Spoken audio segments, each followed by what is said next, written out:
Krishna Krishna Hare Hare Hare Rama Rama Rama Hare Hare. Hare Krishna. Thank you everyone. So today we'll have a little more interactive session, as you might have seen already. Today's topic is perfect questions, perfect answers.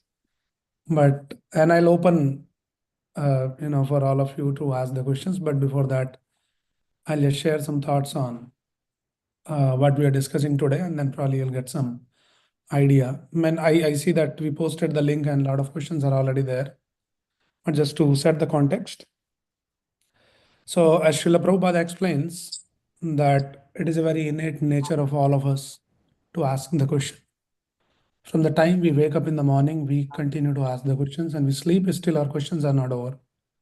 Right? And it's not only just humans, but every single living entity asks the question. The birds, when they get up in the morning, they ask, where is my food? And they go out, they fly finding some food somewhere. The animals do the same. And then humans are no exception. They're also running, where is my food? But a little more sophisticated way, right? And that is what we are all running.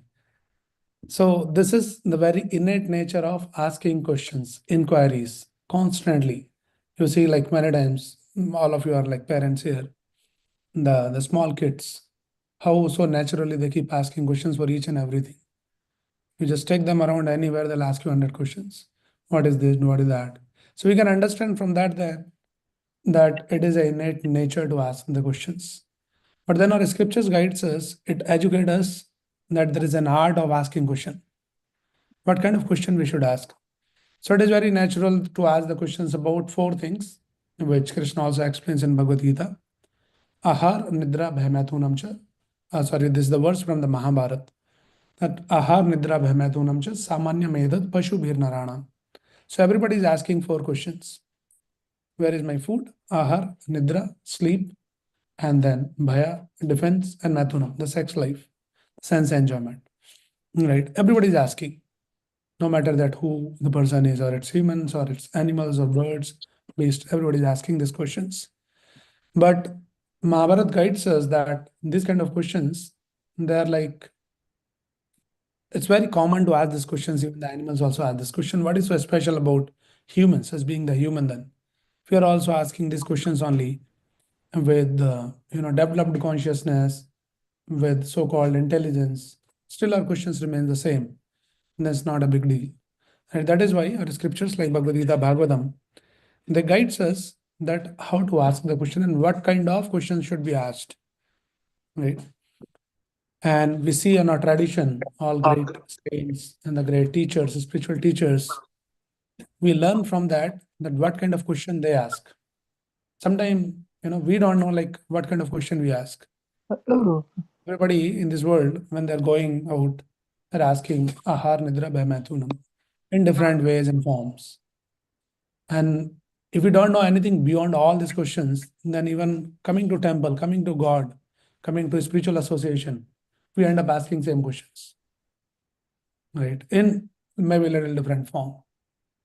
So Bhagavad Gita guides us, and especially the living, the teachers in the tradition, they teach us what they ask, right? We have many, many great teachers, like even the Arjuna was asking the question. He was not asking the question about this Ahar, Nidra, Bhai, Mathunam. He's asking the question about what is my duty, what is my dharma, right? So he was confused, he was bewildered about his duties, his dharma. What should I do in that situation? And then when we ask the question, sometimes we see that people, in the temple also they ask the question. In the spiritual discussion, they ask a lot of questions. But we should understand when we ask the question, what is the mood? What is the purpose of asking question? Sometimes people are inquisitive, which is a great thing to be inquisitive. Most of the people in this world, they are not even inquisitive also. It is good to be inquisitive, but also understand it is not just for fun. That, okay, let me just know this also. Probably this person can answer, which is good to know. But it comes from the sense of dire urgency, like the Arjuna. He was put in a situation, he was not having some time pass. That, I have another few minutes to, show to begin. So let me just do some question answer session like that. That was not the idea. It's urgency. So actually, it is not just case of Arjuna. We all are in same situation. Only thing it's a matter of realization. We are in urgency. We see another example in the Srimad Bhagavatam. Parikshit Maharaj, he was asking the question, and we all know the context that Parikshit Maharaj was cursed by this boy, Shringi, to die within 7 days, right? And then Parikshit Maharaj, though he's a powerful king, he is the emperor of the entire world at that time.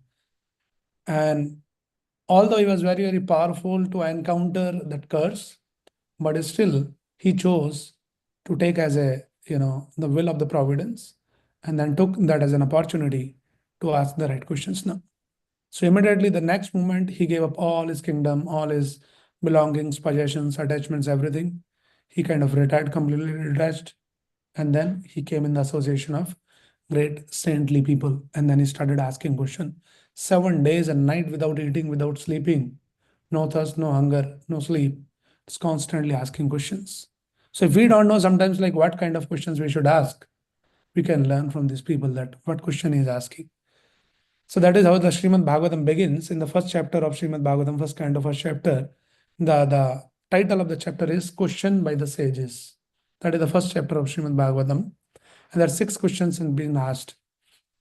And then one should read that. Maybe we'll cover all what are the 6 questions and where are the answers of those 6 questions in the Bhagavatam. Actually, enter Bhagavatam 18,000 verses are the answers of those 6 questions. So detailed explanation. Right. So his question was, one of such question was that what is the duty of a person who is about to die? Because that was his situation. And I'll die in 7 days. What is the duty of a person who is about to die? That was one of the question. Also, there's many questions.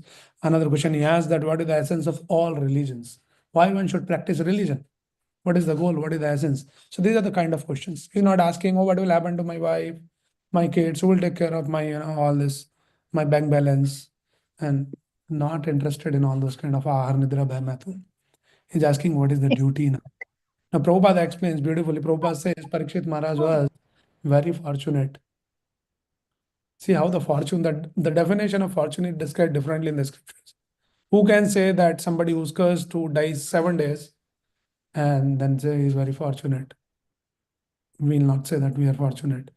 But this is a different perspective. Vedic perspective, they say that he was very fortunate that he had the certainty that he has at least 7 days in life now. What is our situation? Our life is very, very uncertain, right? And we think, no, we have enough time. Why we should ask all this question? Why we should bother? We should just enjoy. Some long weekend is coming. Let us plan some holidays. Let us go somewhere. These are the kind of questions we ask. Where to go this long weekend? This weekend, which restaurant, which movie, and which kitty party or whatever. So these are the kind of questions we ask, and then we are seeing, in contrast, the questions is being asked by all these great devotees. So he's asking, what is a duty of a dying man? That is the situation, right? Very critical situation. And we think, oh, that was the situation of Parikshit Maharaj. We are all happy, right? But the reality is, we are exactly in the same situation. Any moment, anything can happen. So we should ask the question, what is the duty? But we never ask questions because we have already so many, questions for sense gratification, right? So this is the kind of understanding. And we have another example, the Sanatana Goswami, one of the associate, the follower of Chaitanya Mahaprabhu. He was a big minister, big man of his time, very, very scholarly person. He used to speak multiple languages in those days, Sanskrit, Arabic, and Bengali, and multiple languages, very scholarly person. And then, posted as a chief minister and his brother as finance minister, very, very, affluent position. But when they met Chaitanya Mahaprabhu, immediately they decide to retire. And then he goes to Chaitanya Mahaprabhu. And then, who is this person? He's not person who is struggling somewhere, something. Life is not going good. Many challenges, family issues and job problem, some other health problem. No, he was like on the top on the line everywhere in all aspects, finances, the reputation, position, the power, and the education, everything he was number one. And then immediately he gave up everything. He met Chaitanya Mahaprabhu and he bowed down to Chaitanya Mahaprabhu and he asked the question. What was his question? He asked, in Bengali, he asked, Ke ami kene amai jake tapatray. So the question is this. He's asking in English. Ke ami, who am I? Kene amai jake tapatray. Why am I here in this world? What is the goal? What is the purpose of my life? And then tapatray, threefold meaning in the name. That all of we have been of this threefold misery.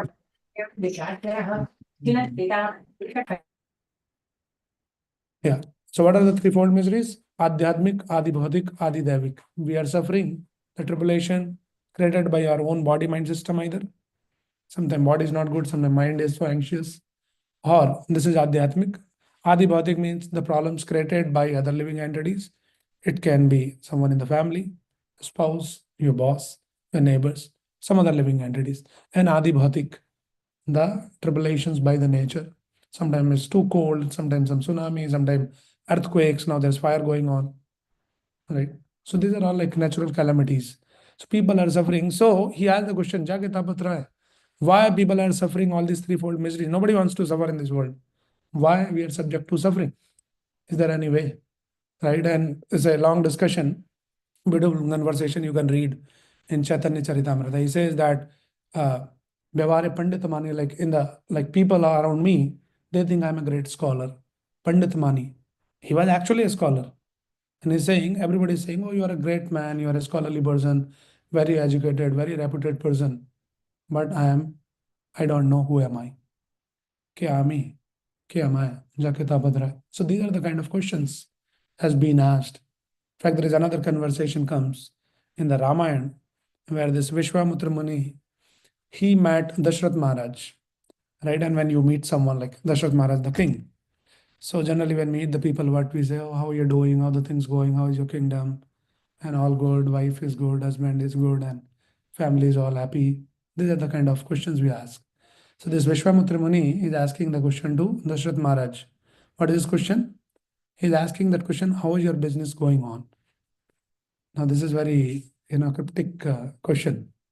That how is your business going on? And what is that business? Actually, it says in Sanskrit, it says, Ahistam yat punar janmaya.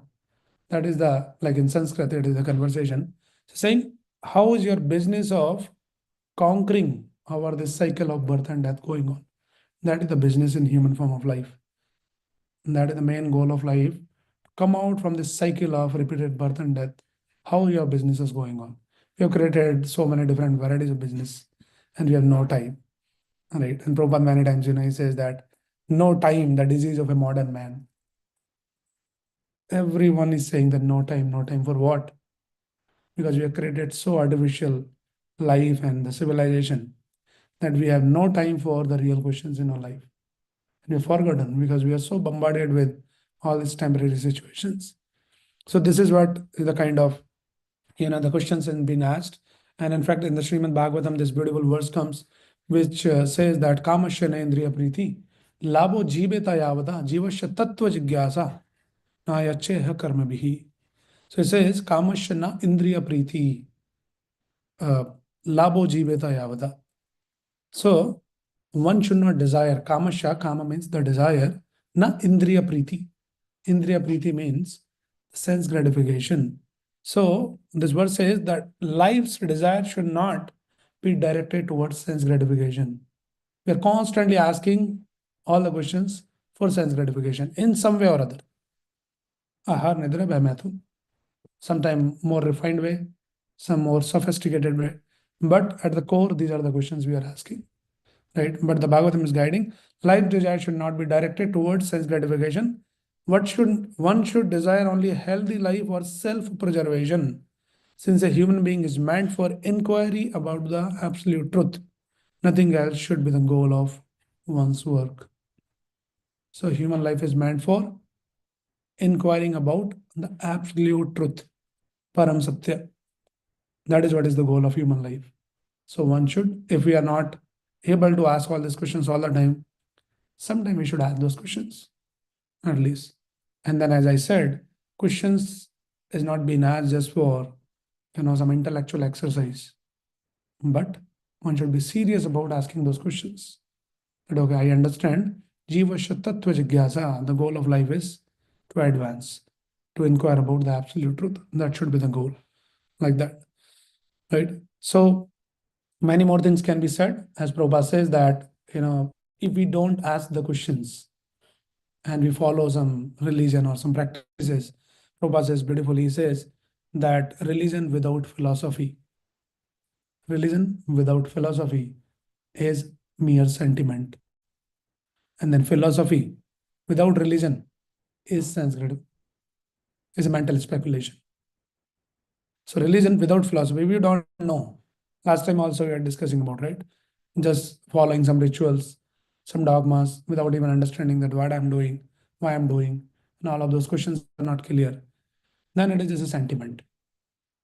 And then sometimes you see a lot of philosophers, but they don't practice the religion, and it's mental speculation. They create their own philosophy. So it's a combination of religion and philosophy. Philosophy means inquiries, ask questions, read the books, and understand. If you don't understand, ask question, ask 10 times, 100 times. And not only just ask, but after that you practice. So asking is not just for some, increasing the data here. That okay, now I know a few more questions I can answer, but to practice. So religion part is the practice part, and then philosophy part is inquiries, reading, asking questions, and all of that. Right. So when we do that, then properly we can understand that what I'm doing, why I'm doing, and how we should do. That is why Krishna explains in the Bhagavad Gita 4th chapter, Tad Vidhi Pranipatena Pariprashnena Sevaya Uptekshanti Te Jnanam Jnaninas Tattva Darshana 4.34. So this is the way. Like one should, those who are a serious seeker, sincere seekers of the absolute truth, or sincere practitioner of any spiritual path, then they should ask the question Tad Vidhi Pranipatena Pariprashnena Sevaya. You go first, Pranipat. Pranipat means submissively submit yourself, and then Pariprashna. Ask the question. But then another important word is Pariprashnena Sevaya. Don't just keep asking question all the time. Sometimes, some people like too inquisitive, which is also good. It is encouraged. But not only just ask the questions, but seva. One should do the seva. So seva is follow the instruction. When you're asking the question from the Guru is telling you to do something, then do that. That is more important. That is the process actually. People think that we can learn the spiritual science by all this intellectual exercise. But our scriptures guides, there is a different science behind this. One cannot become truly spiritual by reading the books only or asking the questions only. But the real formula is by seva. Sevon mukhe jivada swam eva spurtiyada. Padma Purana explains, when you do the seva, then that knowledge, that realization will come into your heart. Seva is the key. So ask the question, like Prabhupada, when Prabhupada met his spiritual master first time in Radhakund in the Brajmandal Parikrama. And then Bhakti Siddhanta Thakur Maharaj. So they were in a Brajmandal Parikrama, whole big troop of like hundreds of devotees. And there was an announcement that, Bhakti Siddhanta Thakur Maharaj, Prabhupada's guru, he'll stay back here in Kosi. Kosi is like one of the place in the Brajmandal Parikrama. So he'll stay here and he'll give lecture. Others can proceed for the Parikrama. Those who want to stay back, they can stay back. So everybody left, except just few very close and personal associates. And then Prabhupada was another one person.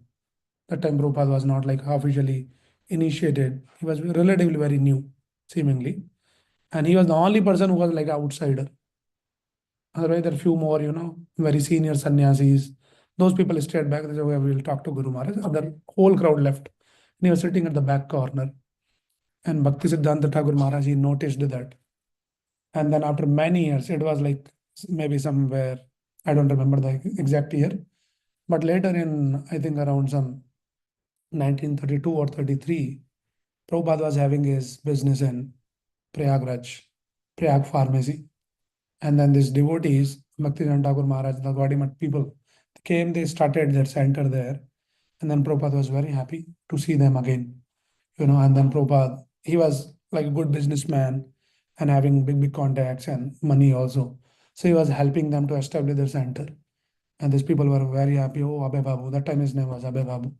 Later he became Abhay Charan Arvind Bhaktivedanta Swami. And then one time when Bhaktisiddhanta Thakur Maharaj came to Allahabad, that center to inaugurate or sometime. So then this other devotee, they suggested that Abhay Babu, you should also get initiated. Take the Diksha from Guru Maharaj. It's coming. And you are already very sincere soul. Should take initiation. And Prabhupada was ready. He said, oh yeah, I should take initiation. So these devotees wanted to introduce Prabhupada to Bhaktisiddhanta Thakur Maharaj. Right? And then after all the ceremony happens and they bring him like, he's a big donor, supporter of the temple, giving a lot of money, a lot of contacts. And like that, they are introducing to Bhaktivinoda Thakur Maharaj that they're saying, Guru Maharaj, he is, Abhay Babu. Yeah, a very nice devotee and he is helping us. So then Bhaktivinoda Thakur Maharaj immediately said, yeah, I know him. He's a very sincere boy. And everybody was amazed, like how he knows him. Like first time we are introducing him. And then Bhaktivinoda Thakur Maharaj said, I know him.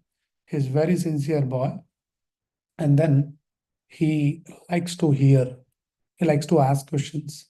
He never goes away. So that happened long back in Koshi. And Bhaktisiddhanta Thakur Maharaj took the note of that he is very, very inquisitive. He want to learn more. He want to understand more. And like that. So the point what I'm trying to say is there should be the hunger. If there is no hunger, then there might be nice, varieties of food. You cannot eat. So there has to be the appetite. And hunger is not there. Many times that is what is lacking. There's no lack of the food.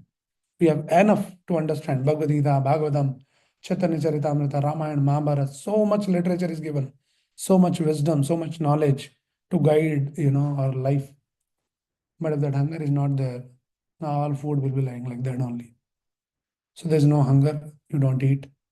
And then without hunger, sometimes you eat. You cannot digest. So sometimes, somebody pushes you, eat. People like us. Please come, please chant, please read. It's like you don't have hunger, somebody is just, pushing in your mouth. Then problem happens is indigestion. No digestion. So there has to be the proper appetite, the hunger. Then you feel like eating, and when you eat, you can digest. Right? So it should not be just eating all the time, but you should make the process to digest also. So reading the books, asking the question is like eating, but of course there should be hunger. But also when we do the seva, that is the process of digestion. Otherwise it will be overeating only. And instead of nourishing you, it will create, some health issues. So many times people are too inquisitive. They just keep asking 100 questions. And when you tell them some seva, they say, I have no time. So it doesn't work like that. Right? So yeah, these are some of the thoughts on, I thought maybe just to set the context. And then, okay, we'll open up some questions now. My screen is visible here. Probably, I can just show my screen here. And there's a lot of questions. And also, I'll encourage all of you, those who are joining online or in person, we have posted a link in the Gita Live group. If you have any questions, you can just type your question in that.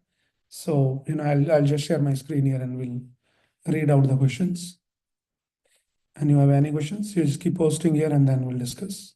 And just try to explain short, brief, and okay. So let me take the question from Shweta Shukla. How can I not forget Krishna for even a second? So you hit on the nail on the head. Okay, how not to forget Krishna for even a second? So there is such injunctions that we find in the scriptures that never forget Krishna, always remember Krishna.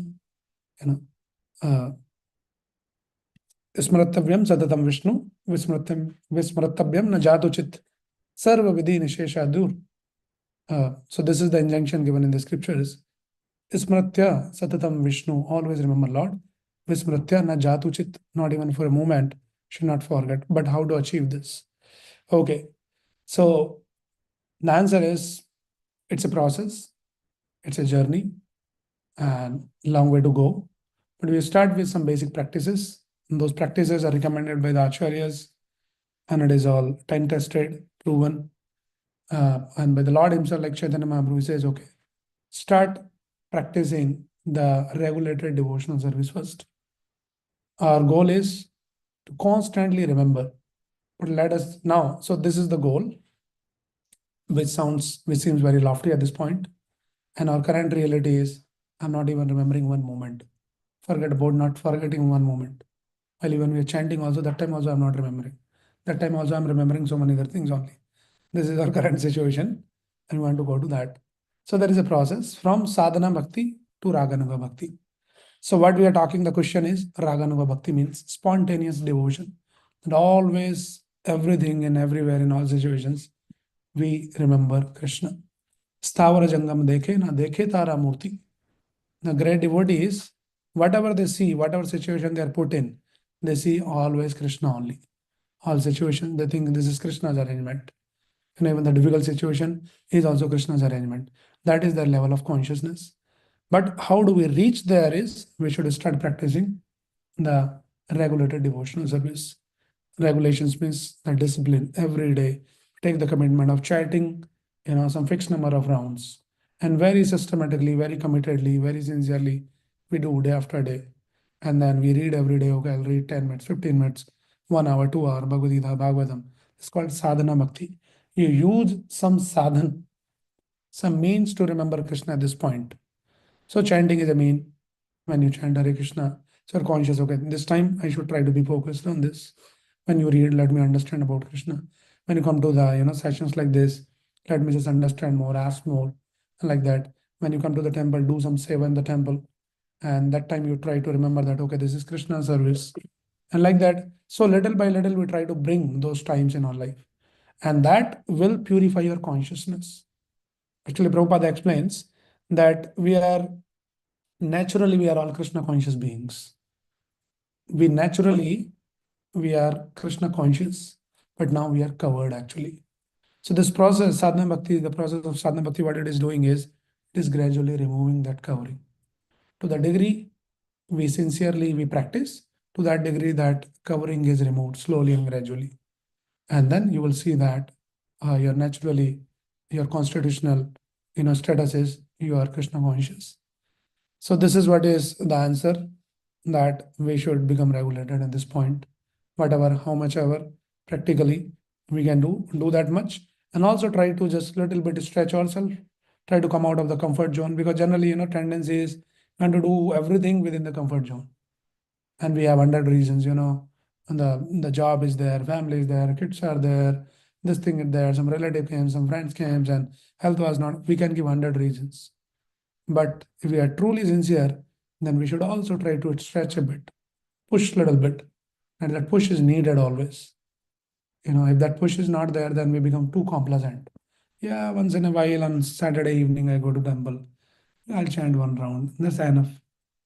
So it depends, like how seriously you want to do. So then we had to take some austerity like that. So the first austerity is be regulated, be disciplined, bring some discipline. It can be just chanting one round every day. But when you say one round, no matter what happens in your life, that you should not miss what you committed. You say, well, I'll read 15 minutes Bhagavad Gita daily. Then you should not give any reason. It might be 12 o'clock in the night, but you say, okay, I had to do this. This is my commitment to Krishna. So that is when you start showing your sincerity. You say that Krishna, I have 100 things going in my life, but still you are in my priority. And then there is a reciprocation. Ye yatha mam prapadyante, Krishna says 4.11, that to the degree you are serious and sincere, to that degree, Krishna reciprocates. If we are always like, relaxed, complacent, Krishna says, okay, enjoy your life. And when you feel like coming, come. Otherwise, just enjoy. Krishna is also very reciprocal. He don't want to, force himself on us like that. Okay, hope that answers. Okay, another question is, Jai Shri Mataji, why did Shankaracharya promote Advaita? Are you all able to read this on the screen, or shall I make it a little bigger? I think better. Okay. Why did Shankaracharya promote Advaita? Okay, just to set the context, many of you might not be familiar what is this. Advaita, and who is the Shankaracharya. So Shankaracharya is one of the prominent acharya in the, different authorized bona fide sampradayas. There are scriptures guides. There are four bona fide sampradayas: Shri Sampradaya, Rudra Sampradaya, Kumar Sampradaya, and Brahma Sampradaya. So Shankaracharya is one of the proponent of one of the sampradaya. Right? Sorry, no, Shankaracharya is not one of them actually, and that is what the exact question is. So there are four bona fide sampradayas, and then Shankaracharya started another sampradaya, which is more of like Advaitavada. So those who are not familiar with what is this Advaitavada, understanding is in this tradition that the perfection of spiritual advancement is that ultimately we all become one with God. Advaita. Dva means two, and you are no more two now. You become one with God. This is called Advaitvada. In English, it is called impersonalism, or it can be called Brahmavada. There are different names of the same concept, or it is called Mayavada also. But there's slight difference, but they're all impersonalism basically. Why he did that? Wherein you see the philosophy of Bhagavad Gita, it doesn't support this impersonalism. Bhagavad Gita says, Mamai Vamsho Jiva Loke Jiva Bhuta Sanatana. Krishna is confirming in 15.15. He says, all the living entities, they're Mamai Vamsho, they're all my part and parcel. They're all my Amsha. And Sanatana. Sanatana means eternally, they'll be my part and parcel, they'll be my Ansha. So Krishna never says that later, now you are Amsha, later you'll become one with me, you'll become like me, you'll also become God. Now, this concept, like many of you might have heard, say from Nar, you will become Narayan. Nar say Narayan. These are all very common concepts, like, everybody talks. But it is just again the philosophy of Gita and Bhagavatam. So it's a misguided philosophy. The question is, why this misguided philosophy is so prominent now? Right? And there is a reason. Reason is Shankaracharya. Now, the Shankaracharya is not some ordinary person. He is said in the scriptures, is the incarnation of Lord Shiva. Now, if he is the Lord Shiva himself, who is a great devotee, Vaishnava Nam Yatha Shambhu, Lord Shiva is glorified as the greatest devotee of Lord, then why is coming and misguiding the people? That is the question, right? So the question is answered here. So it is in the Padma Purana, this verse comes, it says, Mayavadam Ashat Shastram. So this Mayavada philosophy, which is propounded by Shankaracharya, this is explained in Padma Purana as Asat Shastram. It is not Sat. Sat means the truth. It is Asat. So this philosophy, this understanding is Asat. That is not the absolute truth. Why? Prachannam Bodhi Uchate. This is covered Bodhavada. So what is the context is, there is a history actually. Before Shankaracharya, Lord Buddha came. And before Lord Buddha, if you see, you go in the history, then what happens is the people, those who started misutilizing the injunctions of the scriptures, some of the portion of the scriptures, which is technically called Karma Kanda. So in the Karma Kanda section, there's a lot of injunctions like you can, do the bali, like sacrificing the animals to please and something like that. Now there is a spirit behind all of those things. But some people in the due course, that is what Krishna says, 4.2, sa kale mahata yoga nasta parandaba. This is the nature of this world. Everything with the time deteriorates. Gradually, the spirit is lost, and what remains is just a ritual. People don't understand why we are doing what we are doing. So this is what happened. People started misutilizing the injunctions of the scriptures. And then there is an indiscriminate slaughtering started happening on the name of scriptures. They're saying the scriptures are Hindu scriptures. They allows the bali, the sacrifice. You can sacrifice the animal, do some yagya to Kali and all that. And then people on the name of doing that, they are just started doing meat eating. And that became very prominent at one point in time, just before Buddha. And then everything was diluted. Then Lord, the Supreme Lord in the form of Buddha. Buddha is also incarnation of Krishna. If you see the Dashavdar, and you will see the Buddha also. So then Buddha came, and then he has to establish the, as Krishna says, Yada Yada hi dharmasya glani. Now there are dharmasya glanis happening. People are misusing the, dharma and the injunctions. So Lord comes, and then he established the true principles. So what he said, because it became so prominent, he said now these people has become dumb, eating non-veg. Now you're you become so sinful, then you can't understand all these principles. It needs some credits. Person should be a little pious. And when somebody get into all this meat eating, all kinds of, breaking all these principles, you lose that intelligence, the spiritual intelligence, right? So it was very difficult to, educate the people. So then Buddha, when he comes, he says, ahimsa paramo dharma. That is the dharma. Forget about all these scriptures. So, don't follow the scriptures. And Buddha was like, he was the Lord himself. So he was influencer. He could influence the people by his personality. So he says, don't worry, don't care about all the scriptures, what they say, just reject. So he rejected all the scriptures. And that is how, when you read that the Shabdara Shrot, in that Nindasi Ved, so all the Vedas he started doing, rejecting Ninda. So forget only one dharma is ahimsa paramo. Practice ahimsa. So to bring back the people into normalcy now. But the scripture doesn't say that ahimsa paramo dharma. That was the need of the time. If ahimsa is paramo dharma, then why Krishna is asking Arjuna to kill? Right? So that is not paramo dharma, but at that time that was the requirement. So Lord can do all those things. We cannot manufacture. And oh, I think now this is paramo dharma. We cannot do that. Lord does that. So then the Vedas, the scriptures are rejected, and then people become little normal. But you cannot completely reject the scriptures. It has to be established again, right? So there was a time when Lord Buddha became very prominent, and all this Vaidism, and still in many countries, like people follow the Buddha very prominently. So the Buddha, and I think later it was this king, I think King Ashoka or someone, and he became the follower of Buddha, and then because the king becomes a follower, then they have the influence to propound and spread. So then Buddhism becomes very prominent all around. Earlier it was all killing. Now in the due course it changed to Buddhism. Everybody is practicing Buddhism. Buddhism is all about no scriptures. That is also not the right thing. Then again there is a need to bring the scriptures back into the society. That is when Shankaracharya appeared. And now he came and he says, Mayeva Vihitam Devi Kalau Brahmana Murtina.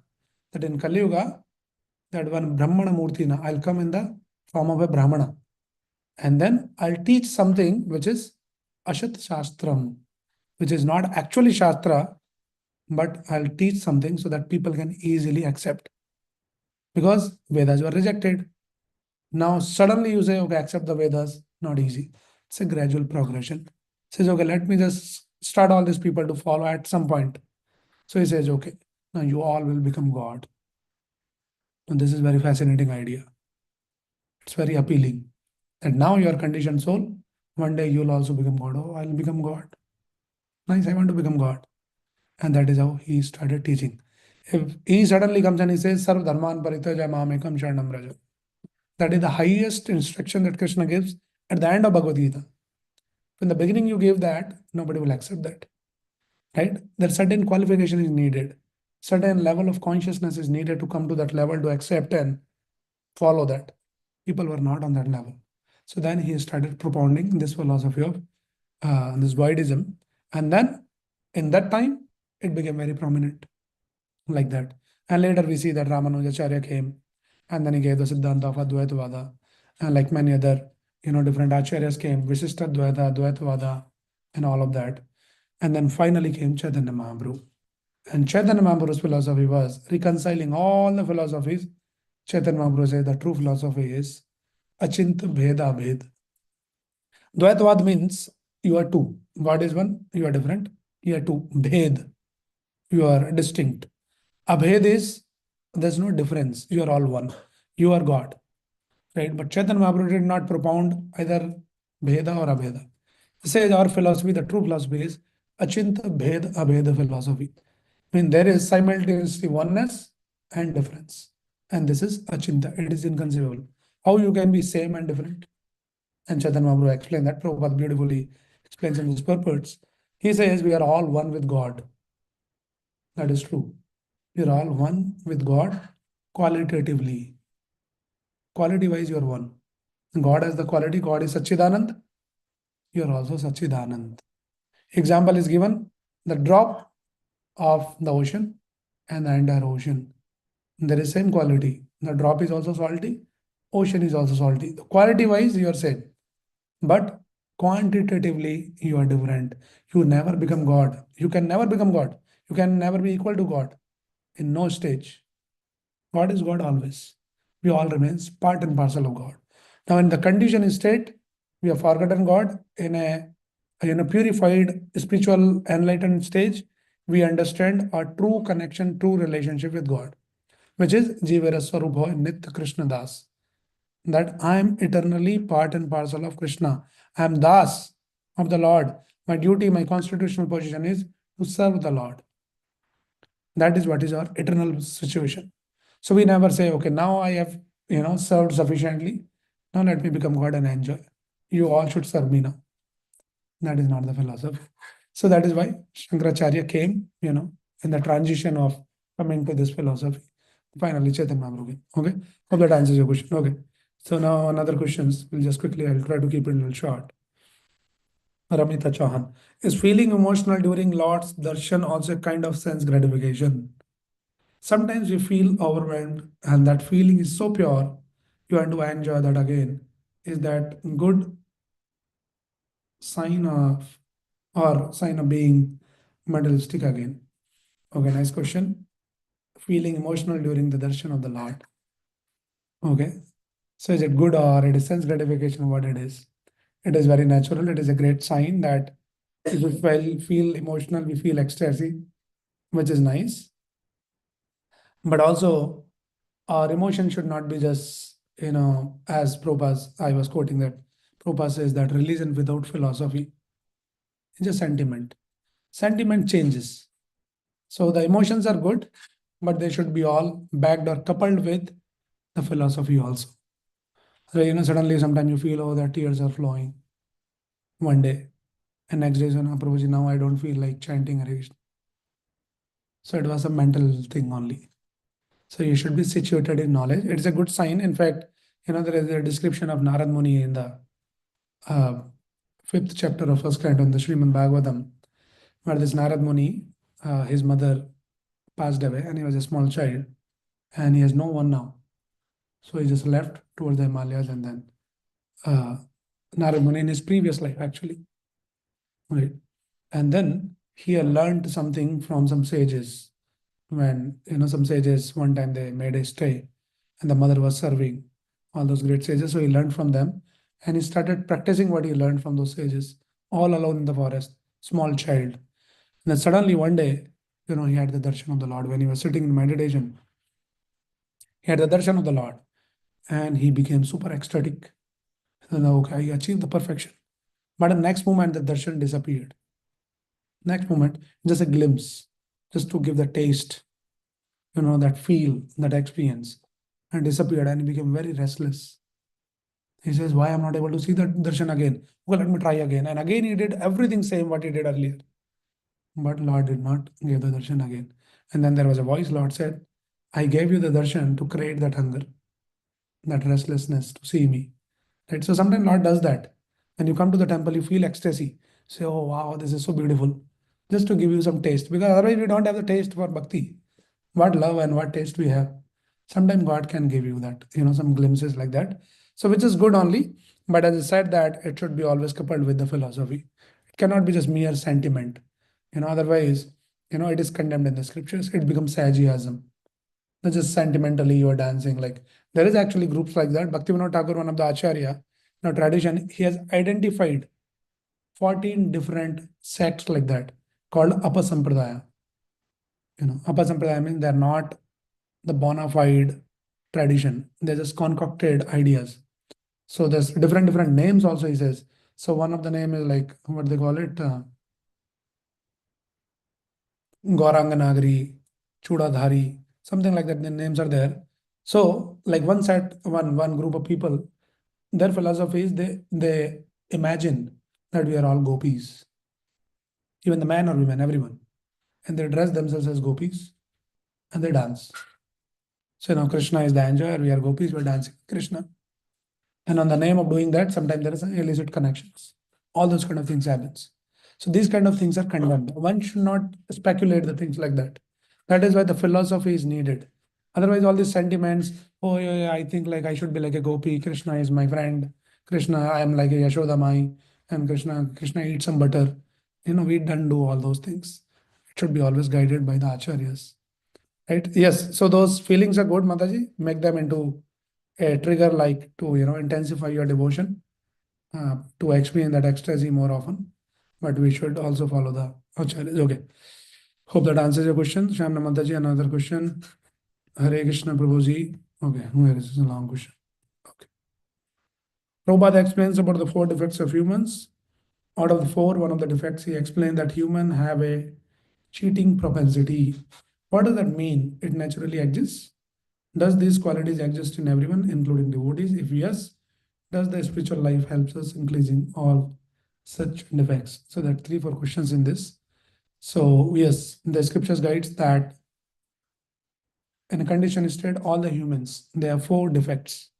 Anybody remembers what are the four defects? We all have. Now this is new revelation. We thought we are all perfect. We are specially designed, sent from the spiritual world.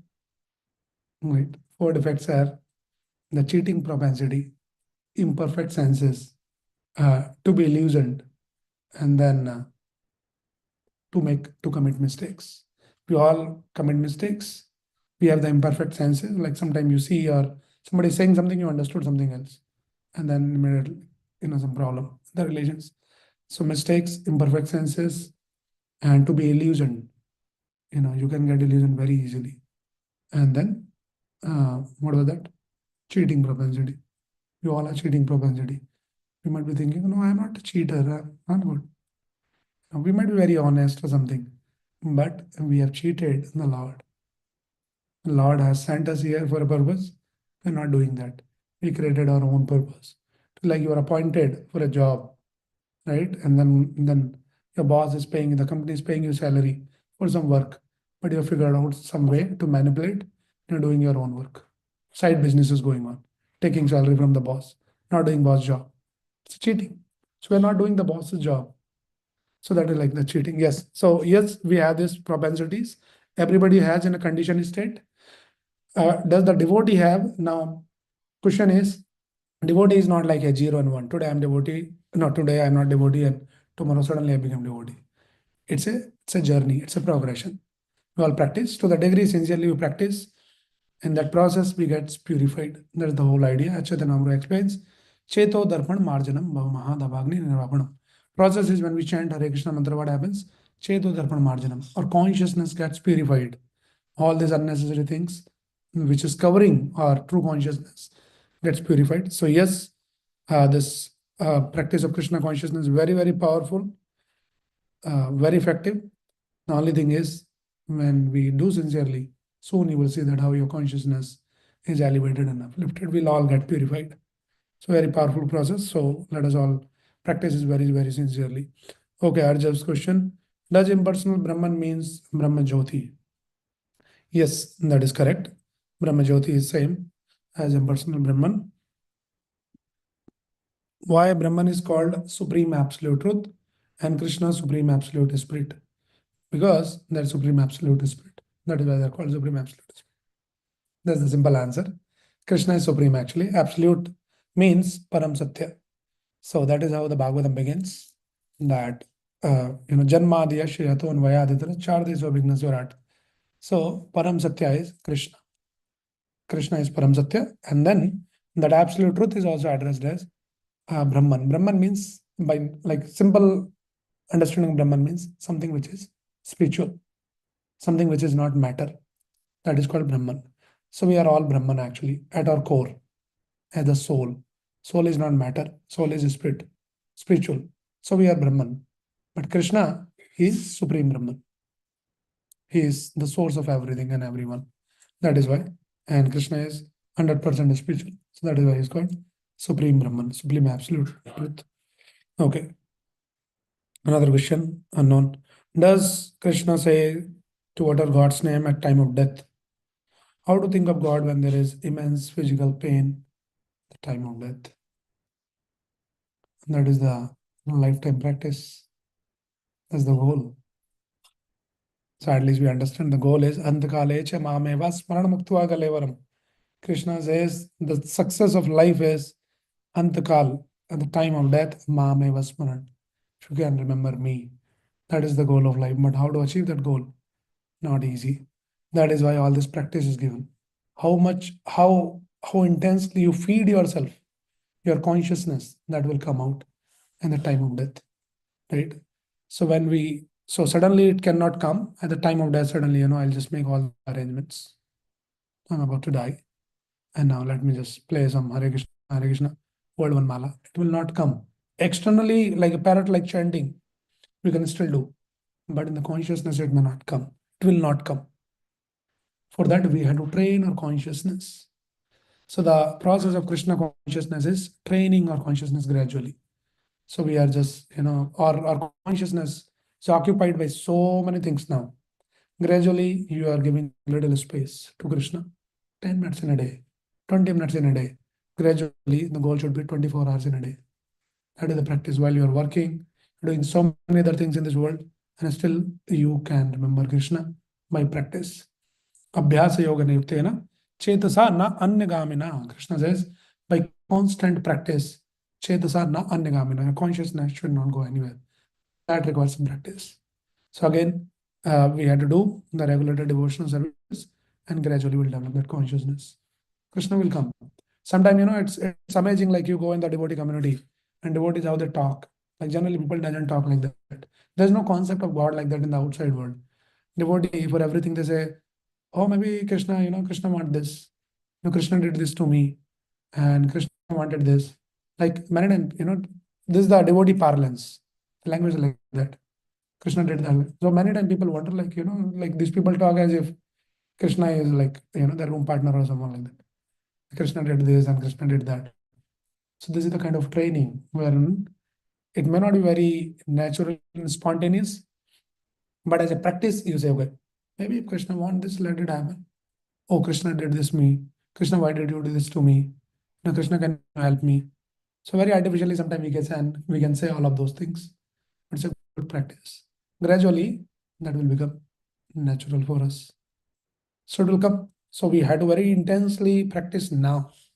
And as one of the Acharya, he says that, he's praying to the Lord. His praying is also Kulashekara, King Kulashekara, one of the great devotees of the Lord. What he's praying to the Lord, Lord, now I'm young, I'm energetic, all my limbs are intact, my consciousness is good. So my prayer to you is, let me die now only. At least I'm in my senses. So probably I can try to remember you. But in the old age, when nothing is in my control, my mind, my consciousness, my body, my senses, nothing will be in my control. I don't know what will happen. If I want to utter your name, chant your name at the time of death, probably, because of my disease state, my throat will be choked, and then probably I'll not be able to chant your name. What will happen? My prayer is, let me die now.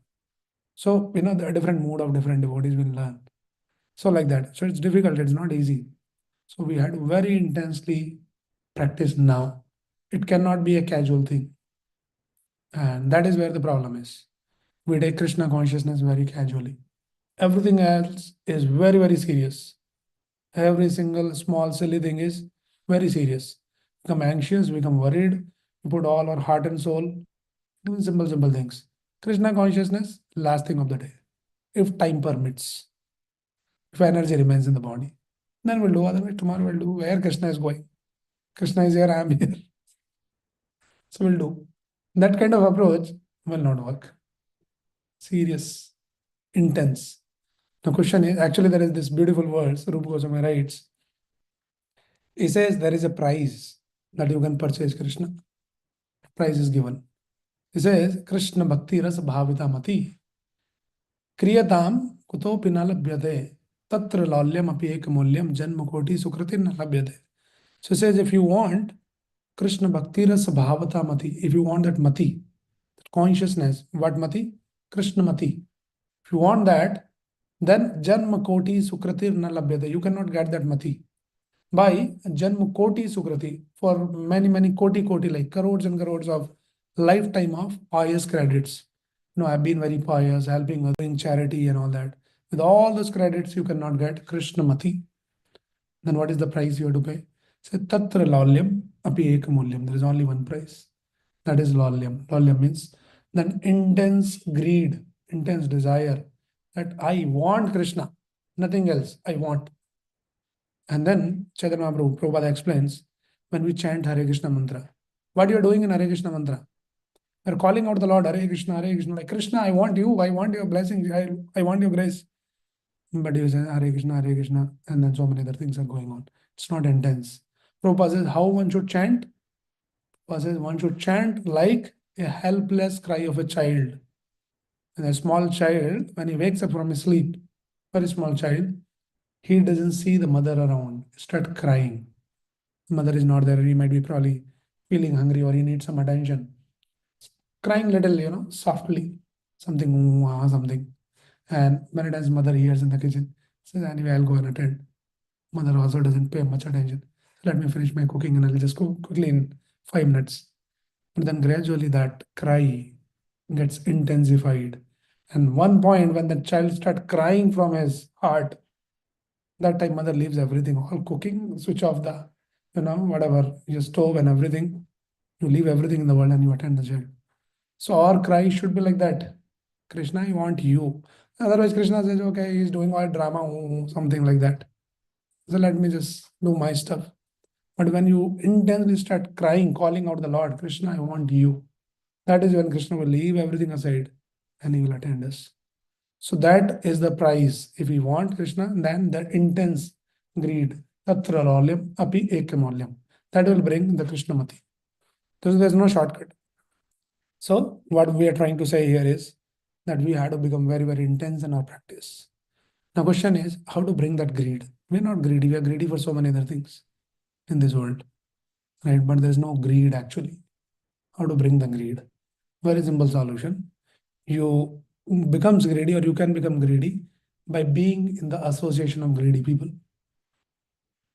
Jaisa sang, vaisa rang. In Hindi they say that in the association you have, you get influenced by that association. So find some greedy people. And we have some greedy people around us. Prabhupada, all these great acharyas, they are very, very greedy for Krishna. In their life, there's nothing but Krishna only. So when we associate through their Vani, through their words, through their books, through their instructions, when we do all of that, then gradually you see that you are also becoming greedy little by little. And somewhat we will all become greedy little bit, not much. Some greed is there at least once in a week we are coming. That much greed was also not there earlier. Like when did we go to these sessions and studying some, bald monk is speaking something 1 hour and you're listening patiently. At least that much greed has come. It can become more and more and more, right? So like that we can do.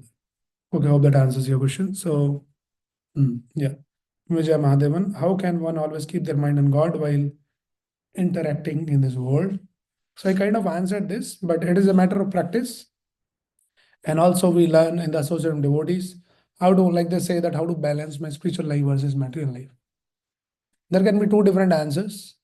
You can balance with a regulated devotional service.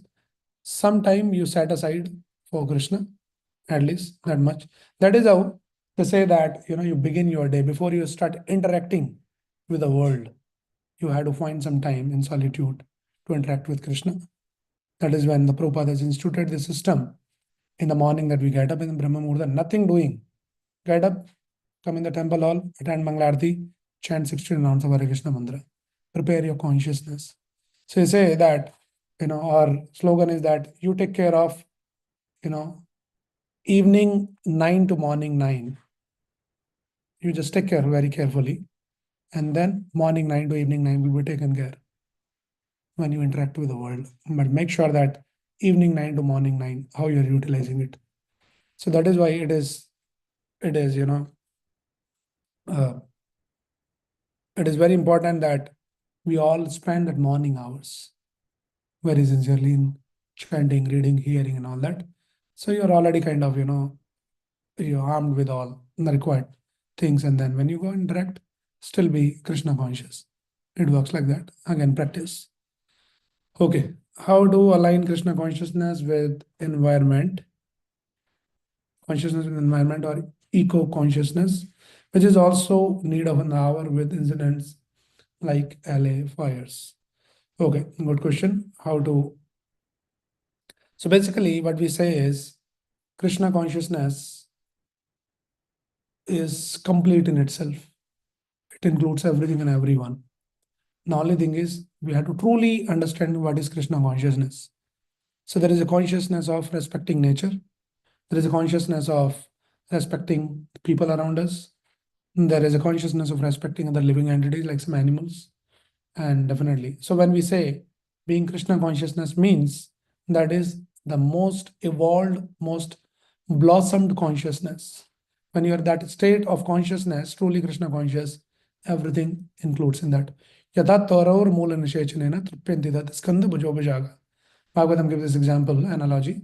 When you water the root of the tree, everything, all the branches, and the leaves and the fruits and flowers, everything, there might be, thousands of leaves, everything will be taken care. So Krishna consciousness is, other consciousness is not out of Krishna consciousness. There is a consciousness of respecting the nature because we understand the nature is creation of the God, and that is given for our use, not to exploit the nature, right? But then sometimes this natural calamities happens like fire and all that. So these are all, some practical things that what we can do in those kind of situations. Whatever, protective measures and all that has to be taken, has to be taken, you know. But it is not like this fire is not happening that somebody is burning it. It is like natural calamities, which is very much part of this design, as we said, Adi Bhautik Klesha. So these are Adi Bhautik Kleshas, means the calamities by the nature, the fire and earthquakes and all of that. That is how it is. This world is designed like that. But everything is by a design in Lord's creation. Should always understand that. Sometimes we don't understand that why this design is like this, right? Like say for example, when say for example I touch this surface, say it is very hot, it's like burning hot metal, and I touch immediately, there is a mechanism in my body, unconsciously also touch, there is a mechanism to repel it. My finger goes away, right? Why this is there? It is by design. Design is if that, and then also I feel pain. Somebody says, why Lord has created pain in this world? If I touch something hot, at least there should not have been, pain should have not been created. If the pain was not created in this world, then probably I'll never realize that this is too dangerous for me to touch my finger here. It will burn into ashes. So pain is the indication that you have to get out from here. So when we see the different varieties of pain in this world, some fire, some earthquakes, so much of calamities, miseries, and so many problems in this world, actually a conscious person, a knowledgeable person, he should understand that something is seriously wrong here. Every now and then something or other is going on. Some war is going on, some fire is going on, something is going on. We are trying hard to settle down here. All these things are not allowing me to settle down. Something is wrong because you're trying to fit yourself in a wrong, fit. We are not designed to fit here. We are designed for some other world. That is the indication. So instead of, trying to analyze too much, why this, which is also good, and we can try to find some solutions. But Bhagavad Gita teaches us, ask the right questions.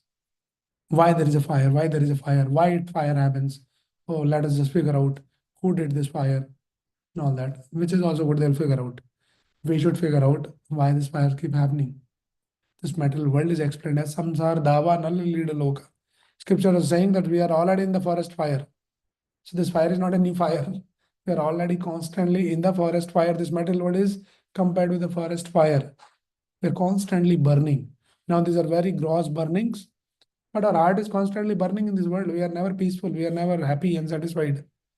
So one should ask, what is the solution? So we should understand, okay, I'm not designed to be here. There has to be some other place for me. And that is when the scriptures guides. So those calamities, those pains, it's a triggering point for an intellectual person. That is what is the real intelligence means. It should trigger. Okay, I had to get out. I had to vacate. And then when you get out, where do you go? How do you go? How do you vacate? So the process is given. So these are all the triggers. So like that, we can understand all of those things. And then on the practical level, we have to do something, whatever, because we are all social beings. So certain measures, responsibilities as being a responsible citizen, and follow the rules and regulations by state and all that. We have to do that as a responsible person. So devotee or Krishna conscious person is naturally very responsible person. That is a natural, the state of a devotee. Okay. So I think we are already running out of time. Maybe some other occasion we'll do such sessions again. I could not take few more questions. And anyway, it's unknown, so we'll do it later. Okay. Hope it was good and then we learned something. Okay, I see something in chat. I don't know what it is.